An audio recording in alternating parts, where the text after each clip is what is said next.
Berjumpa masih dengan saya Mr. Wahid Nugroho dari Rumah Cerdas Bahasa Inggris.com. Belajar bahasa Inggris dan TOEFL dari nol. Syukur alhamdulillah saya dalam keadaan sehat. Anda yang sedang menonton video saya kali ini juga saya doakan semoga Anda juga dalam keadaan sehat, sehingga kita bisa sama-sama belajar di channel Rumah Cerdas Bahasa Inggris.com ini.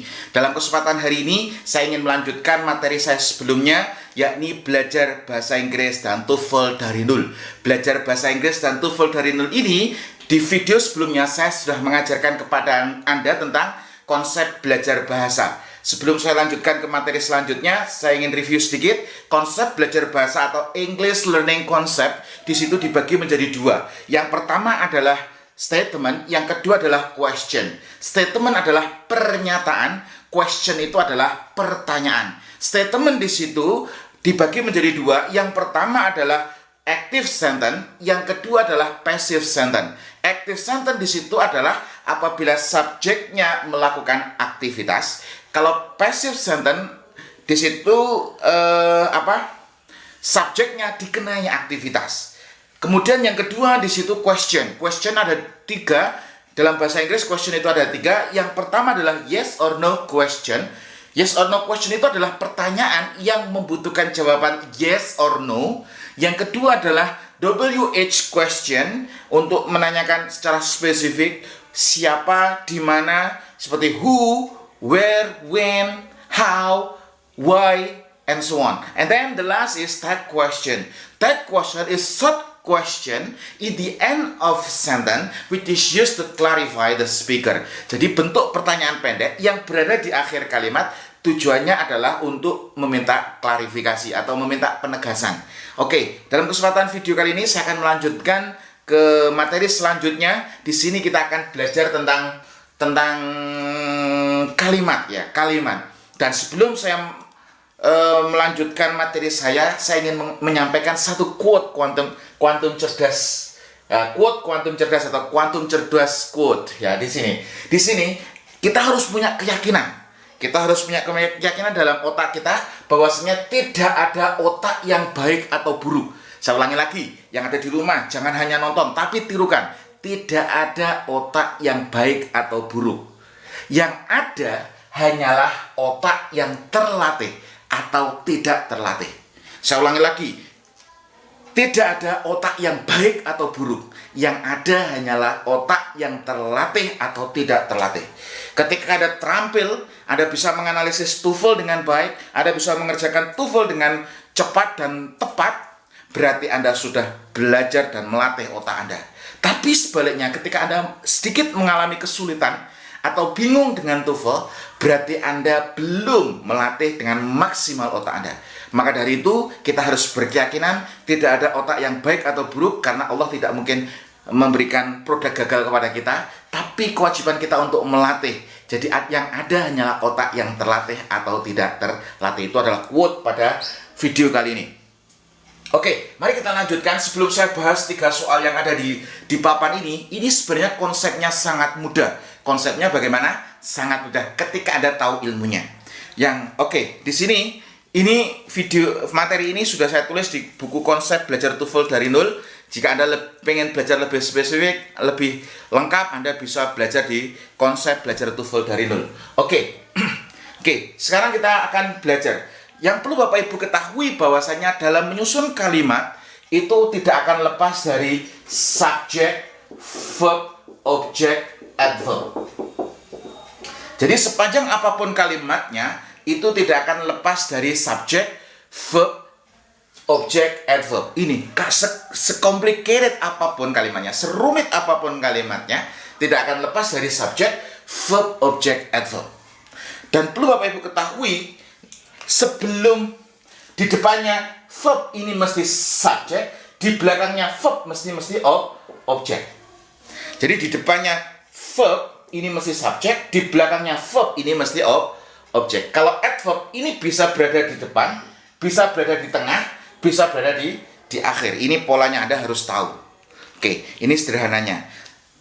Lebih luas lagi nanti kalau di buku konsep belajar TOEFL dari nol ini di bab nomor 28 tentang klausa. Perlu Bapak Ibu ketahui bahwasanya kadang nanti kenapa kita bingung untuk menganalisis, karena ternyata subjeknya di sini terdiri dari subjek dan verb. Ini yang membingungkan ini. Ini biasanya subjeknya terdiri dari subjek dan verb. Dan biasanya dikasih konektor. Konektor subjek dan verb. Atau nanti objeknya juga terdiri dari subjek dan verb. Ada konektornya juga. Nah, di sini ini ketika subjeknya atau objeknya terdiri dari subjek dan verb yang diawali dengan konektor, ini disebut dengan non clause. Nah, pertanyaannya, Sir, non clause itu apa, Sir? Saya bingung, dari dulu nggak ngerti non clause. Saya jurusan bahasa Inggris, saya tidak ngerti non clause itu apa, Sir. Oke, sederhananya gini, non clause itu adalah noun yang terdiri dari klausa. Jadi nounnya itu berisi klausa. Jadi nounnya di sini subjek ataupun objek ini kan harus noun atau kata benda. Apabila nounnya yaitu di subjek atau di objek terdiri dari konektor subjek dan verb, ini disebut dengan non clause. Apabila adverbnya di sini terdiri dari konektor subjek dan verb, disebut dengan adverbial clause. Adverbial clause. Nah, sederhananya adalah non clause itu adalah apabila nounnya yakni ada di subjek atau di objek itu terdiri dari subjek dan verb. Ini non clause. Kalau adverbial clause itu apabila adverbnya ini berupa klausa, adverbnya terdiri dari konektor subjek dan verb. Dan verbnya ini adalah tugasnya tenses. Anda harus paham benar tenses. Makanya di buku konsep belajar TOEFL dari nol, saya sudah mengajarkan tenses lengkap, strateginya, triknya.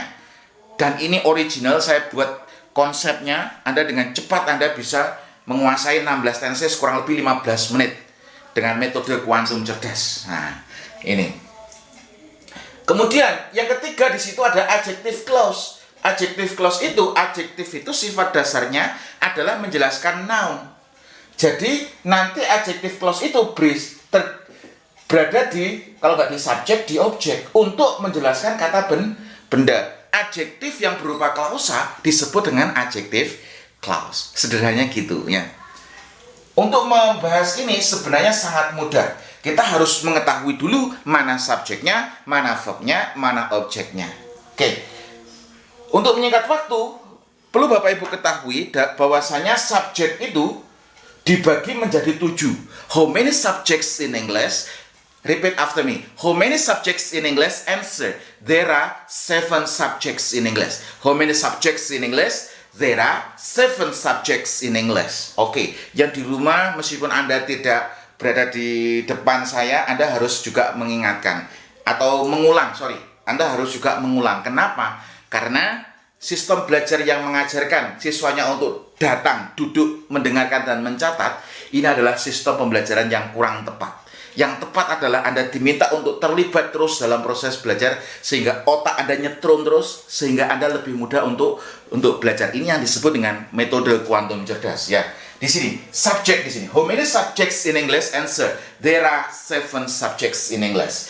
Number 1 is I. Number 1 is I. Number 2 is you. Number 2 is you. Number 3 is they. Number 3 is they. Number 4 is we. Number 4 is we. Number 5 is she. Number 5 is she. Number 6 is he. Number 6 is he. Number 7 is it. Number 7 is it. How many subjects in English? Answer. There are 7 subjects in English. Number 1 is I. Number 2 is you. Number 3 is they. Number 4 is we. Number 5 is she. Number 6 is he. And the last, number 7 is it. Jadi, nanti apabila di depan verb mesti subjek. Ini catat. Kemudian, objek. I, the object is me. Oke, I, the object is me. Please yang ada di rumah dijawab ya. Jadi prosesnya Anda harus aktif. Ketika saya ngajar kelas karantina, coba bayangkan Anda belajar TOEFL dari 0 sampai mahir, dari jam 8 pagi sampai jam 12 malam. Kalau Anda tidak terlibat, tentu Anda akan sudah ndelokso terlebih dahulu.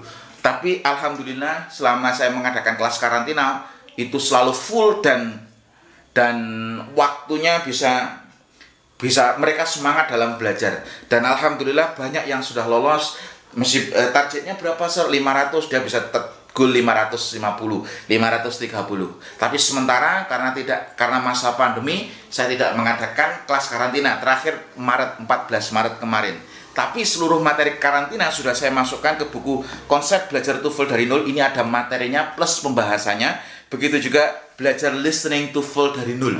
Ini materinya sudah saya masukkan ke sana. Meskipun Anda tidak berada di Yogyakarta ataupun di Klaten, Anda di rumah, Anda bisa belajar seperti halnya kelas karantina. Tapi intinya adalah Anda harus disiplin. Nah, disiplin, Anda harus targetkan, disiplinkan diri Anda sendiri. Oke, ya, kita lanjutkan. I, the object is me. I, the object is me. You, the object is you. You, the object is you. They, the object is them. They, the object is them. We, the object is us. We, the object is us. She, the object is her. She, the object is her. He, the object is him. Him, the object is him. He, the object is him. It, the object is it. It, the object is it. I, the object is me. You, the object is, oke, yang di rumah terlibat ya. You, the object is you. They, the object is them. We, the object is us. She, the object is her. He, the object is him. It, the object is it.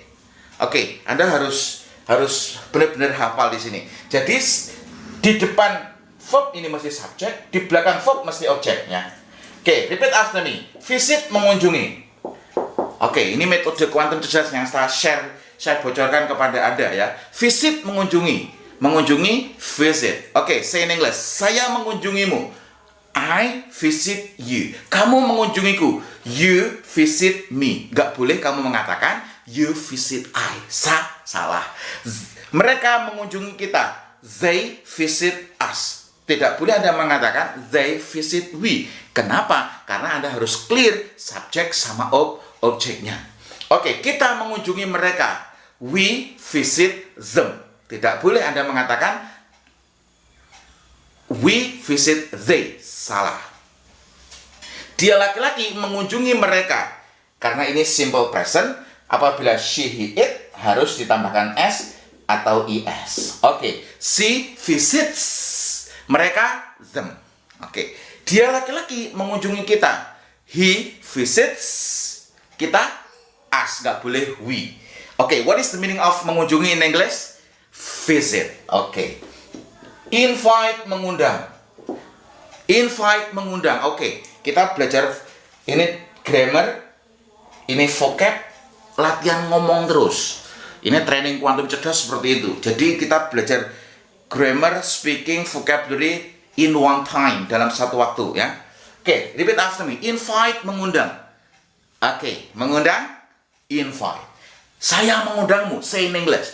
I invite you. Kamu mengundangku. You invite me. Gak boleh you invite I. Salah. You invite me. Mereka mengundang kita. They invite us. Kita mengundang dia laki-laki. We invite him. Dia laki-laki mengundang mereka. He invites. Ingat, si, he, it, simple present harus dengan s atau is. Nah, nanti untuk simple present kita harus bahas lebih spesifik. Oke, what is the meaning of mengundang in English? Invite. Oke, repeat after me. Accompany, menemani. Oke, menemani, accompany. Say in English. Saya menemanimu. I accompany you. Kamu menemaniku.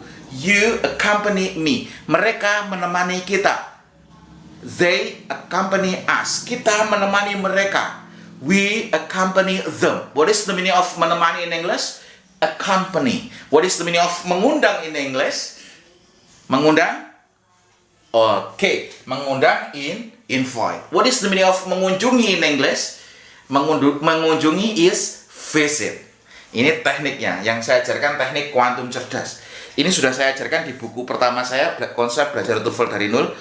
Ini tinggal sekitar 25 PCS. Anda kalau tertarik langsung pesan. Kalau yang belajar listening TOEFL dari nol, ini akan saya ajarkan trik-trik bagaimana cara mengerjakan listening. Oke, konsepnya sederhana. Jadi di depannya apa? Verb mesti subjek, di belakangnya verb mesti objek.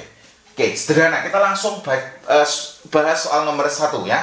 A commercial letters of credit are often used to finance export trade, but them can have other uses. Ini sangat sederhana sekali teman-teman. Oke, di sini ada 2 klausa. Klausa pertama di sini adalah commercial letters of credit are often used to finance export trade.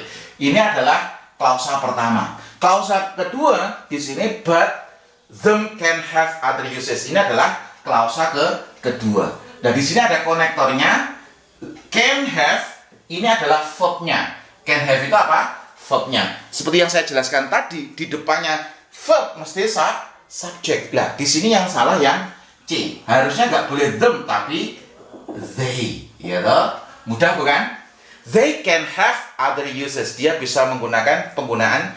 Dia bisa memiliki penggunaan yang lain. Oke, bisa dipahami ya soal nomor 1 ya. Soal nomor 2 ini juga sangat sederhana kalau Anda tahu ilmunya. Oke, the student are waiting for we in the classroom. In the classroom ya, students ini adalah subjeknya, are waiting ini adalah verbnya. Nah, for ini setelah verb mesti objek, gak mungkin subjek. Ini yang salah yang ini, waiting for us. In the classroom adalah at verb. Mudah bukan? Mudah kalau tahu ilmunya. Oke, terakhir yang nomor 3. I don't like the children because them are very naughty. Ini terhapus. Them are very naughty. Nah, di sini ada because. Ini kalau ada because ini adalah konektor, mesti diikuti subject verb. Verbnya berupa linking verb. Apa linking verb itu? Sederhananya adalah verb yang berfungsi untuk link. Nah, menghubungkan antara subjek dengan komplement. Kita bahas khusus. Nah, ini verbnya berupa linking verb. Di depannya verb mesti harusnya subjek, gak boleh objek. Harusnya adalah they. They are very naughty. Nah, ini sederhana. Ini semoga ini bisa membantu Anda untuk belajar bahasa Inggris dan TOEFL dari nol. Jika Anda tertarik untuk belajar lebih spesifik di Rumah Cerdas Bahasa Inggris, di sini ada konsep belajar TOEFL dari nol, ada belajar listening TOEFL dari nol, dan ada vocabulary TOEFL dari nol. Nah, 3 buku ini adalah buku yang saya tulis yang tujuan utamanya adalah membantu Anda untuk menguasai TOEFL dari nol. Meskipun Anda tidak bisa bahasa Inggris, insya Allah kalau Anda bisa mengikuti prosesnya, menonton semua video yang sudah saya buat, nanti insya Allah Anda bisa level advance bahasa Inggrisnya dengan cepat, karena di sini ada metodenya. Intinya adalah Anda istiqomah, Anda konsisten untuk belajar, tingkatkan kemampuan, dan saya doakan Anda bisa mencapai skor TOEFL yang Bapak Ibu jelaskan. Sekian video ini, semoga bermanfaat. Terus belajar, tingkatkan kemampuan, dan semoga Anda semakin sukses di studi maupun di karir. Sekian video ini, terima kasih.